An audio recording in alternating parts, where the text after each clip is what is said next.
صلوا علیہ وآلہ۔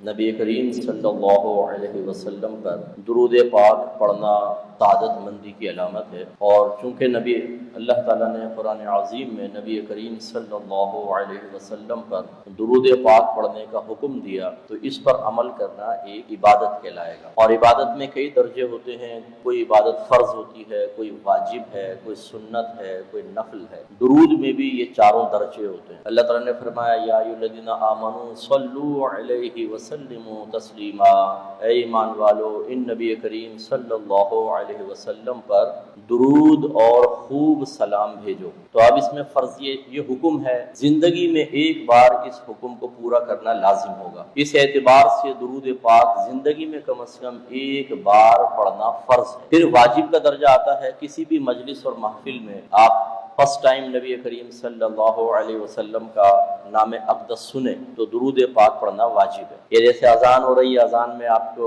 نبی کریم کا نام اقدس سننے کو ملا تو درود پاک پڑھنا واجب ہوگا۔ پھر اس کے بعد سنت کا درجہ ہوتا ہے، نبی کریم صلی اللہ علیہ وسلم نے خود اپنے اوپر درود پڑھا، جیسے نماز پڑھتے تھے درود ابراہیم پڑھتے تھے، اس میں خود اپنی ذات پر بھی درود پڑھتے تھے سرکار۔ تو یہ اس اعتبار سے یہ سنت بھی ہے۔ اور مستحب کا درجہ یہ ہے کہ ایک مجلس محفل میں آپ نے پہلی بار ذکر سنا تو درود پڑھنا واجب، اس کے بعد جتنی بار آپ سنتے رہیں گے، سب میں بیان کر رہا ہوں، بار بار رحمت کونین صلی اللہ علیہ وسلم کا ذکر آ رہا ہے تو ایک بار واجب، اس کے بعد مستحب ہے۔ مستحب کا مطلب پڑھیں گے تو ثواب ملے گا، نہیں پڑھیں گے تو گناہگار نہیں ہوں۔ تو اچھا ہے زبان سے صلی اللہ علیہ وسلم کم از کم کہہ لیں۔ تو یوں چار درجے ہیں، یہ کبھی فرض ہے، واجب ہے، سنت ہے اور مستحب ہے۔ ایسے ہی آپ کوئی وظیفہ اختیار کرتے ہیں، روزانہ 50 مرتبہ 100 مرتبہ پڑھنا، 10 بار 20 بار پڑھنا، یہ مستحب ہے، افضل نفلی عبادت ہے، کوئی آپ پر لازم نہیں ہے کہ آپ پڑھیں، لیکن پڑھیں گے تو سعادت کی بات ہے۔ اور یہ بس ہمیشہ یاد رکھیں کہ اللہ تعالیٰ کو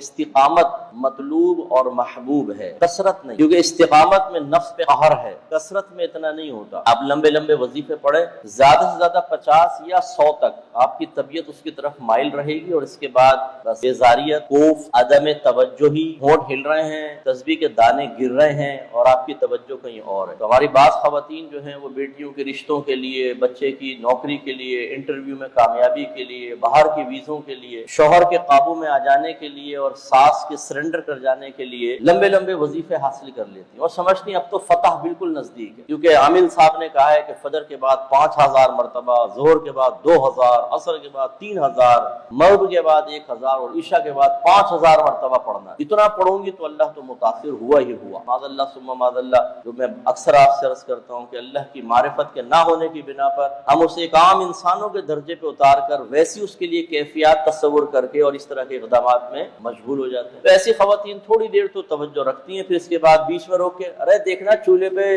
سالن نہ جل رہا ہو، ارے وہ کپڑے لے کر آنا، ارے پانی تو پلا دو۔ وظیفہ پڑھتے ہوئے سارے کام ہو رہے ہیں دنیا بھر، اور پھر وظیفہ تمام کرنے کے بعد امید لگا لینا کہ اب تو میرا کام ہوا ہی ہوا، اور نہیں ہوتا تو اتنی زیادہ مایوسی بڑھتی ہے۔ درود پاک زیادہ پڑھنا کمال نہیں، آپ فضیلتیں سنیں گے، 1000 مرتبہ کی فضیلت، 10,000 مرتبہ کی یہ فضیلت، تو آپ ان تعداد پر نہ جائیں، آپ جائیے استقامت پر۔ روزانہ پڑھیں، چاہے قلیل ترین ہی کیوں نہ ہو، ایک بار پڑھ لیں روزانہ چلے بس بہت، لیکن روزانہ پڑھیں۔ تو ایک تو آپ فوراً ہی پڑھ لیں گے، ویسے میں مبالغہ کر رہا ہوں، 10 بار کر لیں، 50 بار کر لیں، اس سے زیادہ نہ کریں۔ زیادہ جوش ہے 100 کر لیں آپ بس، لیکن ڈیلی۔ اور یہ 100 ایسا ہونا چاہیے کہ صحت میں، بیماری میں، سفر میں، اقامت میں، شادی بیاہ کے ہال میں بھی بیٹھیں اور آپ کو یاد آیا کہ آج درود نہیں پڑھا تو 100 کی تعداد تو پوری کرنی ہے۔ حتیٰ کہ بستر پہ جانے سے پہلے یاد آیا کہ آج دن میں درود پاک پڑھنا بھول گیا تو سوئیں گے بعد میں پہلے تعداد پوری کریں گے۔ یہ مطلب جو استقامت ہے یہ ہے شریعت کو مطلوب اور اس کی برکات ہو۔ تو اللہ تعالیٰ ہمیں سمجھنے کی توفیق عطا فرمائے۔